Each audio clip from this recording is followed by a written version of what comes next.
On dirait qu'il y a 2-3 personnes qui reçoivent seulement la parole. Gloire à Dieu. Alors, on va lire trois textes. Le premier texte, c'est le texte de la semaine dernière, qui se trouve dans Actes. Excusez-moi. Le premier texte se trouve dans Actes, au chapitre 1er, à partir du verset 2.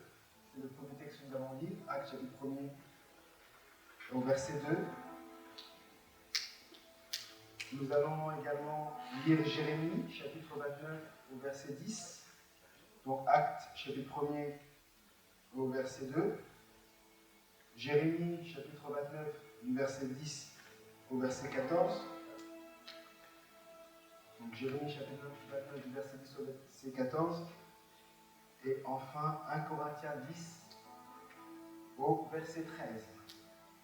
Donc, Actes, chapitre 1er, au verset 2. Jérémie, chapitre 29, du verset 10 au verset 14. Et 1 Corinthiens, chapitre 10, au verset 13. Lisons donc Actes au chapitre 1er. Amen. Alors il est écrit: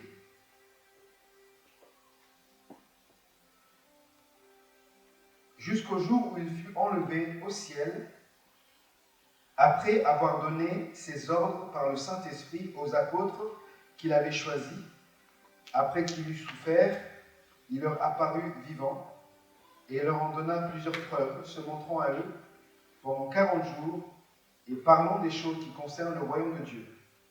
Comme il se trouvait avec eux, il leur recommanda de ne pas s'éloigner de Jérusalem, mais d'attendre ce que le Père avait promis, ce que je vous ai annoncé, dit-il, car Jean a baptisé d'eau, mais vous, dans peu de jours, vous serez baptisés du Saint-Esprit. Alors les apôtres réunis lui demandèrent: Seigneur, est-ce en ces temps que tu rétabliras le royaume d'Israël? Il leur répondit: ce n'est pas à vous de connaître les temps ou les moments que le Père a fixés de sa propre autorité. Mais vous recevrez une puissance, le Saint-Esprit survenant sur vous, et vous serez mes témoins à Jérusalem, dans toute la Judée, dans la Samarie et jusqu'aux extrémités de la terre. Lisons maintenant dans l'Ancien Testament, Jérémie, chapitre 29, du verset 10 au verset 14. Jérémie 29, du verset 10 au verset 14. La Bible dit: mais voici ce que dit l'Éternel: dès que 70 ans seront écoulés pour Babylone, je me souviendrai de vous et j'accomplirai à votre égard ma bonne parole en vous ramenant dans ce lieu. Car je connais les projets que j'ai formés sur vous, dit l'Éternel, projets de paix et non de malheur, afin de vous donner un avenir et de l'espérance. Vous m'invoquerez et vous partirez, vous me prierez et je vous exaucerai. Vous me chercherez et vous me trouverez. Si vous me cherchez de tout votre cœur, je me laisserai trouver par vous, dit l'Éternel, et je ramènerai vos captifs, et je vous rassemblerai de toutes les nations et de tous les lieux où je vous ai chassés, dit l'Éternel, et je vous ramènerai dans le lieu où je vous ai fait aller en captivité. Maintenant, lisons 1 Corinthiens au chapitre 10. 1 Corinthiens au chapitre 10, dans le Nouveau Testament, au verset 13.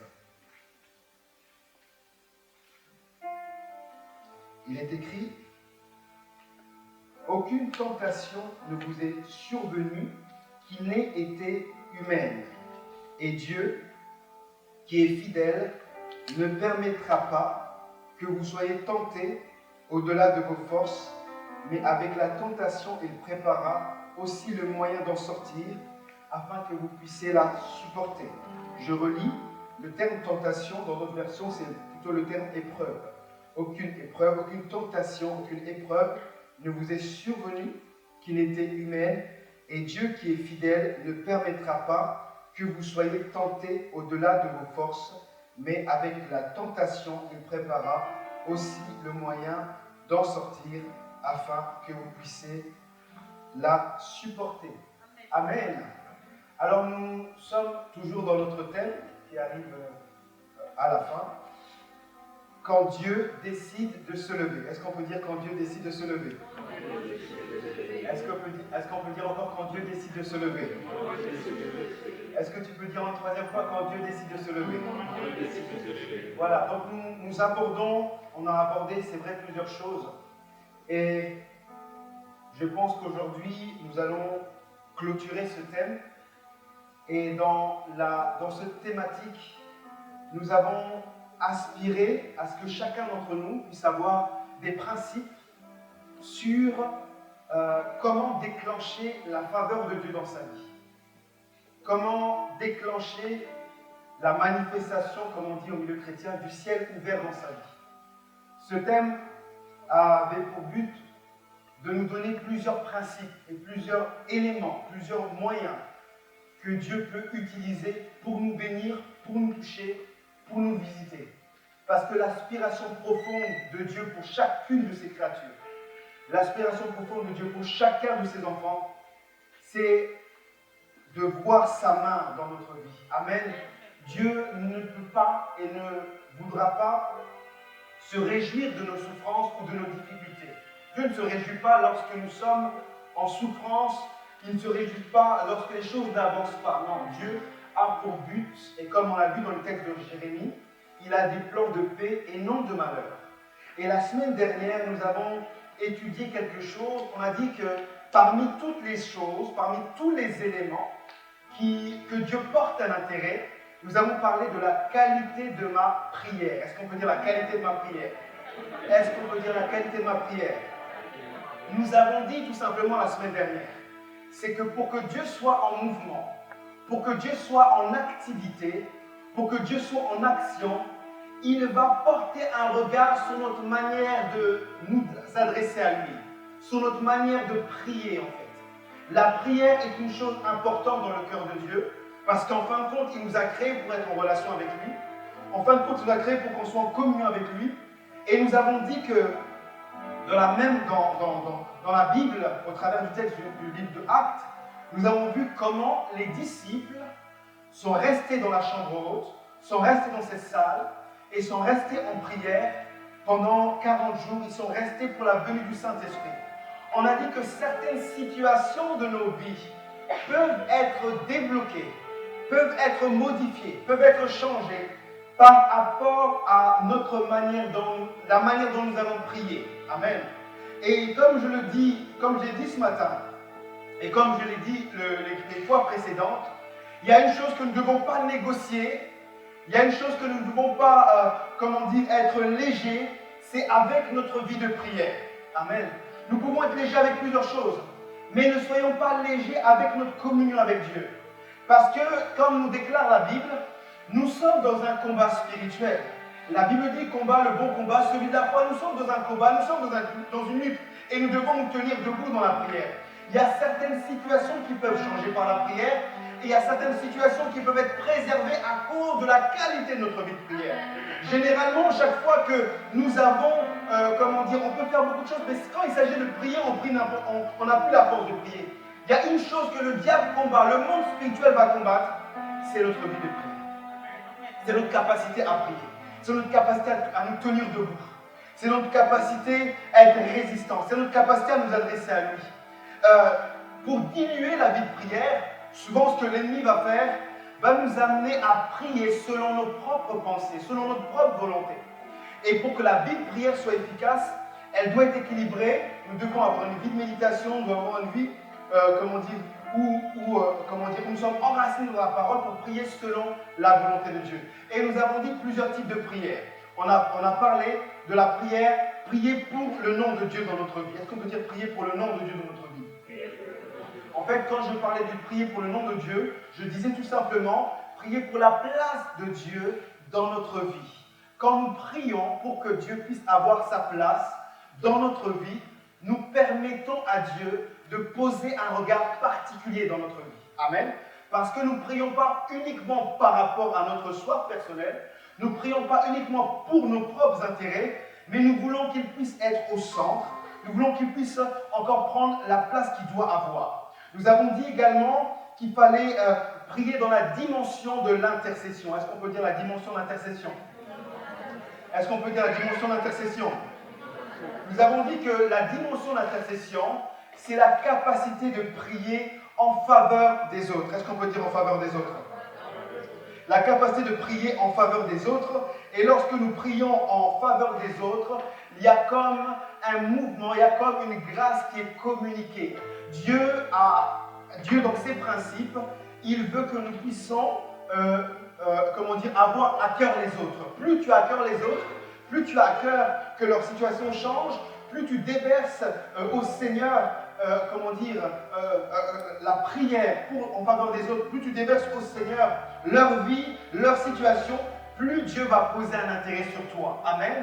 Nous avons également dit de prier selon le calendrier divin. Est-ce qu'on peut dire prier selon le calendrier divin? Est-ce qu'on peut dire encore prier selon le calendrier divin? On a dit une chose, c'est quand nous prions selon le calendrier divin, c'est-à-dire selon la saison, selon la pensée de Dieu, c'est-à-dire que nous sommes connectés à ce que Dieu veut faire dans un moment, dans une saison, dans une période. On est connecté, on a la pensée que dans cette saison, dans ce moment, Dieu veut faire quelque chose de particulier, alors je reste dans la prière. De la même manière que dans les 2 Actes, il était question du Saint-Esprit. Les disciples ont prié, ont réclamé la venue du Saint-Esprit, et le Saint-Esprit est venu, et la Bible nous dit qu'ils vont être témoins, ils vont être des témoins jusqu'aux extrémités de la terre. Mais après, on a prié sous l'influence du Saint-Esprit. Amen. Et quand nous apprenons à prier sous l'influence du Saint-Esprit, nous déclenchons le mouvement de Dieu. Parce que nous voulons le mouvement de Dieu dans notre vie. Nous voulons le mouvement de Dieu dans nos familles. Nous voulons le mouvement de Dieu dans notre travail, dans plusieurs éléments, mais il faut prier d'une manière précise. Amen. J'aimerais dire à quelqu'un, là, Dieu porte un regard sur ta manière de prier. Dieu porte un regard sur ta manière de prier. Et enfin, nous avons parlé de prier pour les paroles prophétiques, mais nous avons dit que cette prière également, elle doit être persévérante et persistante. Est-ce qu'on peut dire persévérante et persistante? Est-ce qu'on peut dire persévérante et persistante? La prière, elle doit être exercée. La prière, nous pouvons la faire, nous devons la faire, mais nous devons prier avec persévérance, avec hardiesse, avec une volonté forte. Il vous est sûrement arrivé de demander, d'aspirer à des choses et d'attendre. Et tant que ces choses ne sont pas accomplies, nous restons là. Et en fait, Dieu cherche des guerriers, des guerrières, une armée dans la prière. Il faut être persistant dans la prière. En fait, la Bible que nous écoutons, que nous lisons, le but de Dieu, c'est de faire de nous des hommes et des femmes forts et inébranlables. Et pour être inébranlable, il faut écouter la parole de Dieu, mais il faut être des hommes et des femmes de prière. Certaines fois, vous arrivez au travail, vous arrivez dans un lieu, vous êtes tout simplement découragé, parce que des fois, c'est le manque de prière. Certaines fois, vous êtes perméable aux attaques, à la légèreté, à la chair. Pourquoi? C'est le manque de prière. Certaines fois, des péchés refont surface dans votre vie. Pourquoi? C'est le manque de prière. Certaines fois, des colères inexprimables reviennent. Pourquoi? C'est le manque de prière. Certaines fois, dans votre âme, vous avez des blessures soudaines qui ressurgissent. C'est le manque de prière. C'est pour ça, cette vie de prière, elle doit être exercée avec persistance et avec persévérance. Est-ce que nous sommes ensemble? Avec persistance et avec persévérance. Et nous devenons dangereux lorsque nous sommes des hommes et femmes de prière. Vous savez, aussi longtemps que nous jouons avec la spiritualité, le côté sacré, nous ne pouvons pas faire peur au monde spirituel. Mais lorsque nous saisissons que ce que je suis en train de faire est sacré, nous allons fléchir les genoux. Il y a des situations qui dépendent de la manière dont tu vas fléchir les genoux. Il y a une dimension d'onction qui dépend de la manière dont tu vas fléchir les genoux. Il y a une dimension de bénédiction qui dépend de la manière dont tu vas fléchir les genoux. J'aimerais dire à quelqu'un, pour que Dieu se lève, il y a une manière de prier avec persistance, avec persévérance. Plus l'Église est animée des hommes et femmes qui prient, plus nous serons préservés des situations bizarres envoyées par le monde des ténèbres. Vous savez, nous le disons chaque culte, qu'il y a des réclamations, il y a des réclamations spirituelles sur notre vie. Il y a des choses dans le monde spirituel qui veulent t'attaquer. Mais aussi longtemps que tu ne saisis pas, tu vas jouer avec ta vie chrétienne. Tu vas jouer avec ta spiritualité parce que tu ne vois pas dans l'esprit. Il faut prier. Amen. Il faut prier. Et aujourd'hui, j'aimerais ajouter quelque chose à cette thématique. C'est les situations difficiles, le mode opératoire de Dieu. Les situations difficiles, mode opératoire de Dieu. Ou on peut dire tout simplement, les situations difficiles font partie de la méthode de Dieu pour intervenir dans notre vie. Je me suis dit, c'est vrai, on dit quand Dieu va se lever, c'est tout simplement d'inviter Dieu dans nos situations personnelles, dans nos attentes personnelles, dans nos défis personnels. On veut que Dieu se lève et qu'il agisse. Et je dis c'est bien, c'est une bonne chose. Mais pour prêcher un message équilibré, je dois savoir que Dieu, dans notre vie, des fois s'est déjà levé, est déjà en mouvement, mais dans la réalité, il y a un décalage. Je ne sais pas si je me fais comprendre. Nous disons oui, Dieu agit, on prie, on est dans la ferveur, mais il y a un décalage parce qu'on dit que Dieu est en mouvement, mais les choses sur le plan visible ne sont pas perceptibles. Les choses sur le plan concret ne sont pas perceptibles. J'entends quelqu'un qui dit, oui, pasteur, c'est bien beau, mais ce que tu dis, je ne le vois pas encore. Mais la réalité, c'est que les situations difficiles, les épreuves font partie d'une méthode de Dieu pour démontrer qu'il s'est levé dans notre vie. Amen. Et nous voyons dans les Écritures, dans le texte de Jérémie, que nous avons lu, Jérémie chapitre 29, la Bible nous dit que dans ce texte-là, on nous dit que Dieu a des plans de paix et non de malheur. Pour contextualiser ce qui se passe dans le texte de Jérémie, le peuple d'Israël, dans cette période, est déporté. C'est comme si d'une nation environnante, d'une autre nation, on prend un peuple, on les prend en exil, on les prend comme esclaves, on les prend comme prisonniers, on les déplace d'un pays. Ils se retrouvent dans un autre pays. Et dans ce pays, on ne prie pas le Seigneur. On ne prie pas, il n'y a pas de possibilité de culte. Ce peuple qui est en alliance avec Dieu se retrouve dans un pays étranger qui ne peut pas en fait célébrer les cultes comme il faut. Ils ne peuvent plus prier comme il faut. Ils se retrouvent entre guillemets en captivité. Mais quand nous voyons tout ce que Dieu a fait dans la vie de ce peuple, on se dit mais c'est ce Dieu-là qui les a délivrés, c'est ce Dieu-là qui les a transformés. Comment Dieu peut-il permettre à ce qu'ils se retrouvent dans telle situation? Et j'entends déjà quelqu'un dire comment ton Dieu, le Dieu pour qui tu es en alliance, peut te permettre de vivre cette situation-là. Comment toi qui pries, tu vis une situation qui perdure et une situation dramatique et qui perdure. Comment cela est possible? J'aimerais dire à quelqu'un, certaines situations difficiles font partie du mode opératoire de Dieu. Au travers la situation de la déportation du peuple d'Israël, qui vont rester pendant cette situation pendant, il me semble, 70 ans, il y a 70 ans de captivité. Et dans cette période-là, ils se retrouvent esclaves, ils ne se retrouvent pas dans leur pays. Dans cette période-là, un roi qu'on voit dans le livre de Daniel, Nebuchadnezzar, il va prendre des jeunes qui sont prometteurs, qui sont issus de la bourgeoisie, des jeunes comme Daniel, qui sont issus d'une certaine bourgeoisie et compagnie, ils vont les prendre, ils vont les mettre à part, se retrouver esclaves, mais dans toutes ces situations de captivité, de difficulté, en fait, Dieu était en train d'émerger un nouveau peuple. J'aimerais dire à quelqu'un, souvent les situations que nous traversons qui sont difficiles, quand nous les regardons d'une manière concrète, les choses sont compliquées, mais plus tard nous comprenons pourquoi Dieu nous permet de passer dans telle ou telle situation. Amen. Aujourd'hui, on peut parler de Daniel, on peut parler d'Esdras, on peut parler d'Ézéchiel. Ça fait partie de cette période de déportation, mais c'était Dieu qui était en mouvement. Amen. Les épreuves font partie du mouvement de Dieu. Quand on parle des situations difficiles, ce sont des situations aussi brusques, inattendues, qui sont indépendantes de notre volonté. On n'a rien fait, mais ça nous tombe dessus. Amen. On n'a rien demandé, mais ça nous tombe dessus. Ce sont des situations où nous sommes captifs en quelque sorte parce qu'on ne peut rien en fait devant telle situation. On n'a pas la force, on n'a pas la maîtrise. Vous savez, le monde, la pandémie a montré que l'homme, en fait, même malgré toutes ses capacités, malgré toute son intelligence, n'a pas la maîtrise de certaines situations. Amen. On se retrouve devant cette situation-là. Et quand on parle aussi des situations compliquées, ce sont des situations où vous avez l'impression que les ténèbres dominent sur votre lumière. Amen. Les situations sont tellement mauvaises, ces situations vous affectent à un tel point que vous avez l'impression que les ténèbres ont éteint la lumière qui est en vous. Amen. Mais j'aimerais encore dire, la méthode de Dieu est tout à fait différente. Amen. La méthode de Dieu, peut-être dans la réalité, elle est notre vie, ce que nous produisons, ce que nous faisons. est difficile, mais Dieu a sa méthode. Est-ce que tu peux dire Dieu a sa méthode? Est-ce que tu peux dire Dieu a sa méthode? Oui, Dieu ne va pas toujours dans notre sens.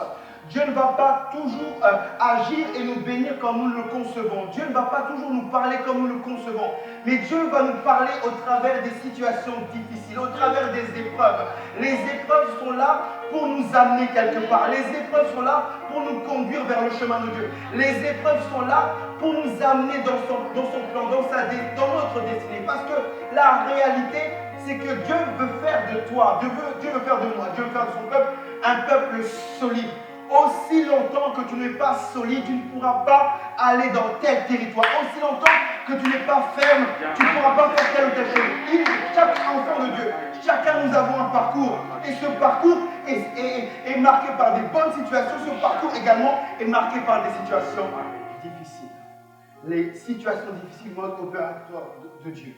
La première chose que je dirais, c'est qu'il faut accepter la volonté. Il faut reconnaître et accepter la volonté de Dieu. Est-ce que nous sommes ensemble? Est-ce que nous sommes ensemble?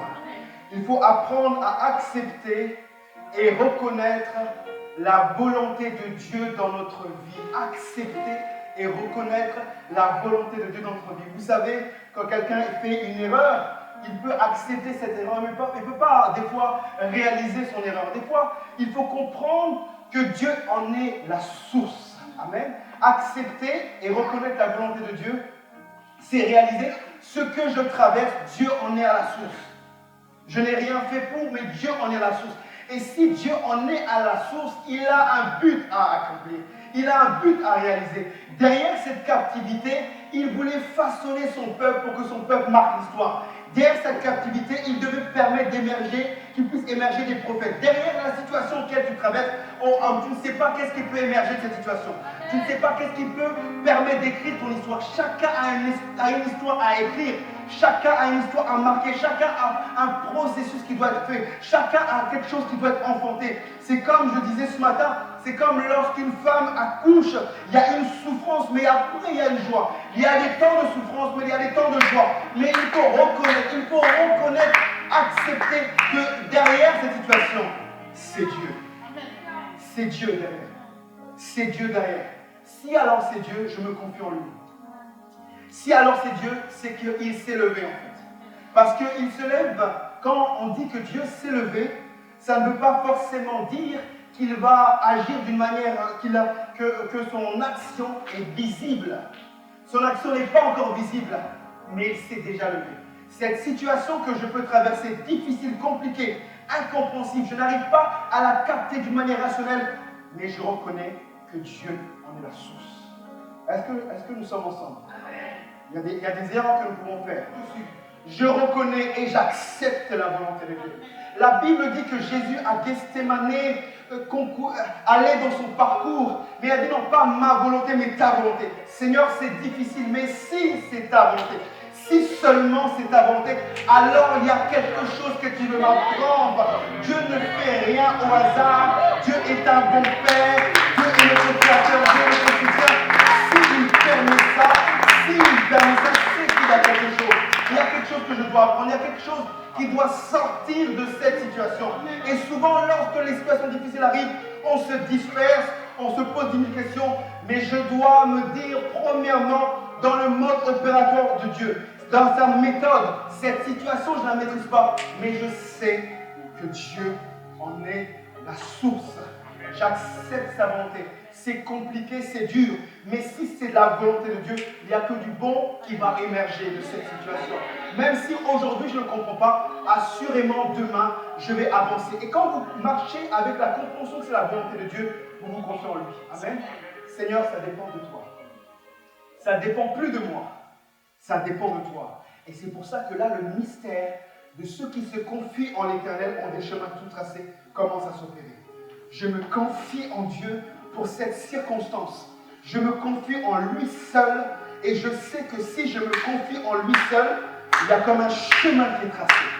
Je sais que si je me confie en lui seul, c'est comme des murailles, mais il va frayer un chemin. J'aimerais pousser quelqu'un cet après-midi à se confier en Dieu dans la situation difficile. Pas comme habitude, pas comme une habitude, mais à se confier en Dieu parce qu'il est le seul qui connaît toutes choses, qui a nos destinées entre ses mains. Je me rappelle de David qui vivait des choses compliquées. Il était parti en jeûne, il va perdre son fils. Ça va être compliqué, mais il va dire une chose, mes destinées sont entre tes mains.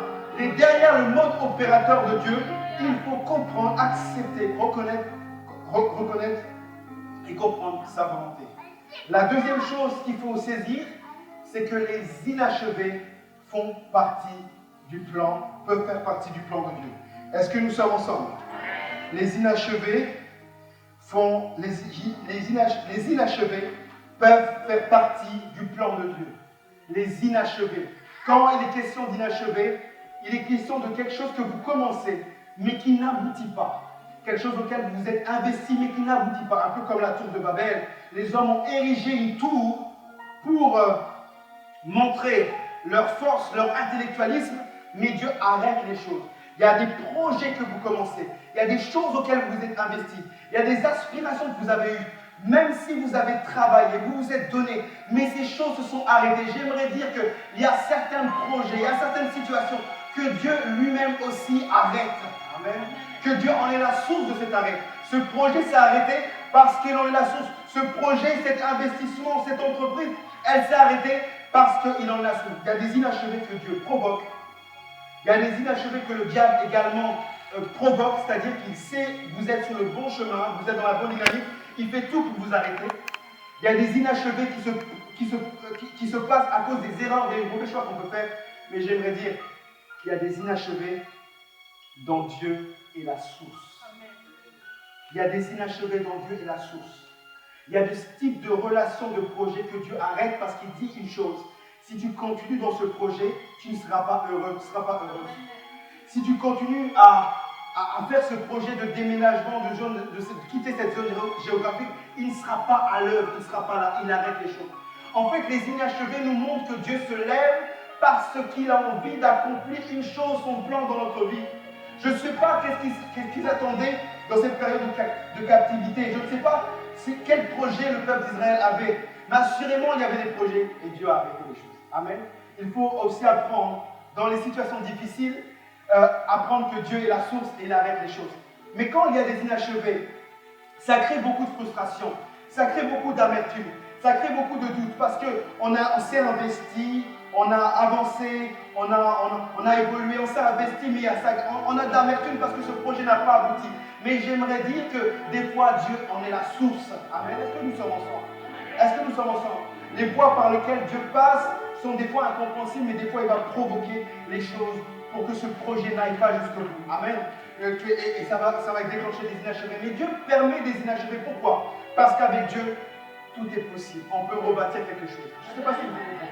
Des fois, un projet s'arrête. Pourquoi? La Bible dit, défrichez-vous un champ nouveau, ne semez pas parmi les épines. Des fois, un projet s'arrête parce que Dieu veut tout détruire pour rebâtir quelque chose de nouveau. Des fois, une entreprise s'arrête parce que Dieu veut tout détruire pour rebâtir quelque chose de nouveau. Des fois, un travail auquel on s'investit s'arrête parce que Dieu veut t'amener à quelque chose de nouveau. Avec Dieu, c'est possible de repartir à zéro. Dans le domaine familial, dans le domaine professionnel, dans le domaine intellectuel, c'est possible avec Dieu de repartir à zéro. Mais il faut comprendre sa méthode. Des fois, nous persévérons, nous persistons dans des projets, dans des choix où Dieu n'est pas. Alors qu'il a déjà arrêté les choses et on dit à quelqu'un, il faut être sensible à l'Esprit de Dieu. Il y a des choses assurément qu'il ne veut pas, qu'il bloque, qu'il arrête, parce que ce n'est pas dans son plan. Si l'Éternel avait permis que cette tour de Babel qui était érigée puisse continuer, les hommes allaient croire que c'est par leur propre force, leur intellectualisme. Alors Dieu arrête les choses. Est-ce que nous sommes ensemble? Les voies par lesquelles Dieu passe. Et des fois, c'est difficile. C'est difficile d'admettre que cette situation, c'est difficile d'admettre que ce projet ne va pas aboutir. C'est difficile de voir quelque chose qui s'arrête soudainement, qui s'arrête d'une manière brusque, qui s'arrête d'une manière inattendue. C'est difficile, mais avec Dieu, tout est possible. Amen. Avec Dieu, nous pouvons rebâtir de nouvelles choses. Avec Dieu, nous pouvons rebâtir des entreprises. Avec Dieu, nous pouvons rebâtir des couples, des familles. Nous pouvons tout rebâtir avec Dieu. C'est pour cela qu'il faut comprendre que dans cette situation où il arrête les choses, il faut lui laisser tout simplement le contrôle. Ça peut faire partie du plan de Dieu parce que même si c'est difficile, ça peut faire partie du plan du Seigneur. La troisième chose que nous devons saisir, c'est que les difficultés apparentes ne sont pas éternelles. Est-ce que nous sommes ensemble? Est-ce que cet après-midi nous sommes ensemble? Les difficultés apparentes, elles ne sont pas éternelles. Les difficultés apparentes ne sont pas éternelles. La situation difficile n'est pas éternelle. La situation compliquée n'est pas éternelle. La situation qui nous amène à avoir de la lourdeur n'est pas éternelle. La captivité auquel le peuple d'Israël était pendant plusieurs années n'était pas éternelle. Il y avait un temps de la captivité, il y avait un temps où il fallait rebâtir. Et lorsqu'il fallait rebâtir, Dieu en fait agit d'une manière surnaturelle. Il va commencer à réveiller des rois, il va commencer à faire des choses qui vont dépasser l'entendement. Parce qu'il y a un temps des ténèbres, mais il y a un temps de la lumière. La Bible dit, Isaïe, lève-toi, sois éclairé, car ta lumière arrive. Parce que Dieu utilise sa méthode, Dieu utilise des ténèbres pour faire jaillir la lumière à un moment donné dans notre vie. Amen. C'est le mode opératoire de Dieu. C'est le mode opératoire de Dieu. Les circonstances ne sont pas éternelles. Et j'aimerais dire une chose très importante, c'est le mystère du conseil divin. Est-ce qu'on peut dire le mystère du conseil divin? Est-ce qu'on peut dire encore le mystère du conseil divin? Oui, est-ce qu'on peut dire encore le mystère du conseil divin? Oui, le conseil divin, et c'est sur ça que je vais un peu m'attarder cet après-midi. Dieu, le conseil divin, c'est la capacité à Dieu d'avoir pris déjà la décision, mais qui ne se manifeste pas encore. Je disais ce matin, c'est comme lorsque nous prions pour le domaine de la guérison divine, nous prions des fois. Dieu a déjà guéri, mais ça ne se manifeste pas. Amen. Dieu a déjà changé la situation, mais d'une manière concrète, les choses ne sont pas encore visibles. J'aimerais dire à quelqu'un, j'aimerais nous dire cet après-midi, c'est que dans le domaine des situations difficiles, Dieu dans son conseil a déjà arrêté, a déjà décidé, a déjà donné l'orientation. C'est comme dans le gouvernement, il y a certaines décisions qu'ils ont déjà prises, mais qui ne sont pas encore visibles. Le mystère du conseil divin, c'est de comprendre que derrière la situation qui est apparente, qui est compliquée, Dieu a déjà un plan, Dieu a déjà une pensée. Vous savez, dans la Bible, quand on parle du conseil divin, quand la Bible parle de la création de l'homme, la Bible dit « faisons l'homme à notre image ». Dans le conseil divin, le Père, le Fils, le Saint-Esprit ont pris la décision de créer une créature qui va dominer. Ils ont déjà pris la décision. Dans la Bible, dans l'Ancien Testament, lorsqu'on voit Isaïe, Dieu a pris la décision de pouvoir restaurer l'homme au travers de l'humanité. Dans la Bible, on voit que Jérémie avait déjà prophétisé que parmi les disciples, il y avait quelqu'un qui allait trahir Christ. Donc, dans le conseil divin, ce sont les choses qui ont été décrétées d'avance. Le mystère du conseil divin dans les situations difficiles nous permet de comprendre que quelle que soit l'ampleur, la grandeur de la décision, il y a un conseil divin. Il y a un conseil divin. Un conseil divin, c'est comme un conseil de classe. Quand les délégués sont là et les profs sont là, les profs ont déjà décidé que cet élève doit passer. Ils ont déjà décidé, mais les élèves ne savent même pas en fait. Je ne sais pas si vous comprenez. En fait, Dieu et ses anges ont déjà décidé de t'exaucer, de manifester sa grâce, mais toi tu ne le sais pas. Tu es en train de te lamenter au lieu de te confier à l'Éternel. Tu es en train de dire, je m'en oublié, mais dans son conseil divin, il a déjà annoncé la délivrance. Dans son conseil divin, il a déjà dit que, en fait, cette famille, cette lignée, il n'y aura plus d'enfants qui vont mourir. Dans cette famille, il n'y aura plus de situations bizarres. Dans le conseil de Dieu, il a déjà décidé. C'est pour ça que ce que Dieu demande, c'est que ta foi soit totale en lui. Parce que quand ta foi est totale en lui, tu te connectes au conseil divin. Quand on te dit, oh, mais ma situation n'a pas changé, oh, dans votre famille, vous vivez que des situations difficiles, tu te dis tout simplement, il y a un mystère dans le conseil divin. Je sais que je n'ai pas encore vu. Je sais que les choses ne sont pas encore faciles. Mais Dieu a décidé. Amen. Je sais que les choses ne sont pas encore faciles, mais Dieu a décidé. Vous imaginez, Dieu avait décidé de libérer le peuple d'Israël qui est en Égypte depuis déjà plusieurs années, plusieurs siècles, plusieurs années étaient passées. Dieu avait décidé, mais les années ont passé. Vous imaginez, chaque année on disait, oui, l'Éternel va nous délivrer, oui, l'Éternel va nous transformer. Chaque année, mais on ne voyait rien. C'est comme dans cette famille, on dit, oui, bon, dans cette famille, il n'y a jamais de mariage, c'est toujours compliqué. Comme si vous avez un problème, ce problème s'ajoute à un autre problème, ce problème, c'est comme si dans leur conseil des ténèbres, tous les différents problèmes se sont réunis, ils se sont dit, bon bah, attends-moi, je vais venir, on va y aller ensemble dans la vie de cette personne. Amen. C'est comme s'il y a plusieurs choses qui sont là. Mais j'aimerais dire que dans le mode opératoire de Dieu, il y a un conseil divin où Dieu a déjà décrété les choses, où Dieu a déjà libéré les choses. Mais nous, en tant qu'enfants de Dieu, nous devons nous tenir dans la foi et nous comprendre la méthode de Dieu. Est-ce que je me fais comprendre? Comprendre la méthode de Dieu, c'est qu'il y a un mystère. En fait, la foi nous connecte au mystère. Amen. La foi nous donne accès au mystère. C'est pour cela que le diable pourra toujours affecter ta foi. Lorsque tu commences à prier, il va te mettre le doute pour affecter ta foi. Lorsque tu vas commencer à avancer, tu es dans une bonne dynamique et bizarrement tu commences à ne plus croire. Il va affecter ta foi. Parce que le doute élimine la foi et si le diable touche votre foi, vous ne pouvez pas être connecté au mystère. Amen. Au moment où je suis en train de parler, la parole a un langage codé. Celui qui a la foi, celui qui a l'attente, il reçoit la pensée, le message de Dieu qui va lui permettre d'être debout. Au moment où je suis en train de parler, si tu te connectes, tu n'auras pas besoin d'une prophétie, mais tu vas voir les choses d'une manière claire parce que tu te connectes au mystère du conseil divin. Même si la situation est difficile, compliquée, il y a un mystère dans le conseil divin. Amen. Dieu a déjà décidé. J'aimerais que quelqu'un dise pour sa situation, pour son problème, pour quelque chose qui nous dépasse, Dieu a déjà décidé. Mais pourquoi on ne voit rien? C'est toujours la même chose. Dieu a déjà décidé. Pourquoi en fait tu penses que Dieu a déjà décidé? Tout simplement, Dieu a déjà décidé. La vie chrétienne, c'est une question de foi. Amen. C'est une question de foi, de la foi au surnaturel, de la foi à l'éternel. Et quand j'ai la foi, je peux déplacer, je peux commencer à déplacer certaines montagnes. Est-ce que nous sommes ensemble? Je peux commencer à déplacer certaines montagnes. Et ce qui est fort, dans le texte que nous avons lu de 1 Corinthiens chapitre 13, la Bible dit qu'aucune épreuve, Dieu nous donne des épreuves qui sont à la mesure de ce que nous pouvons résister. Amen. Est-ce que je me fais comprendre? Le texte révèle que quand Dieu nous met une épreuve, que quand Dieu nous met une difficulté, aussi grande soit-elle, nous avons les ressources, les capacités de traverser.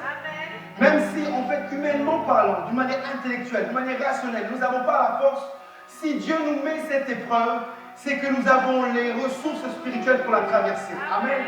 Et si nous avons les ressources spirituelles pour la traverser, c'est que dans son conseil divin, il dit, si ma fille, si mon fils, cette église traverse ça, alors après il y a une provision. Amen.